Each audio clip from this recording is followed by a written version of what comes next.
In Argentina, in Patagonia, on the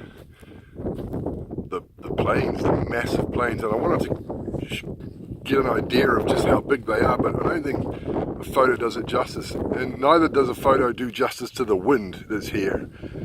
So I've been riding for an hour and a half or so, and I wanted to stop somewhere out of the wind to take a pee and have a drink.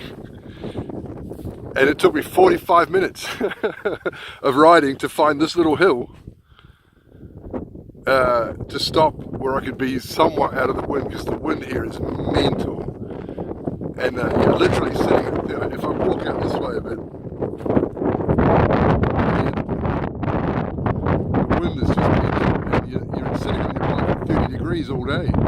You kind of adjust your posture so that you're sitting on the bike a bit crooked, which feels weird, and then God forbid you pass a truck or a tree and then the bike lurches to the side.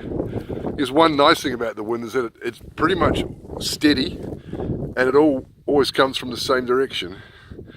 But this place is just immense. It's just immense, and the road's pretty quiet. There's not many people on it. The weather's nice, but the wind is just crazy. So I've come from a little place, a little motojero run by Juan Carlos just up the road in Baja Caracoles, and I'm heading for a place called something Gregoriano, something or other, another 2 or 3 hours down the road, and it's crazy riding. It's just, I've never ridden a road like it. Thank God it's tar sealed. The road is going to turn to dirt in a couple of days, and I'm not looking forward to that, because this wind on a dirt road is going to be slow going. Yeah, but yeah, it's an experience. It's a hell of an experience on the Argentinian flats.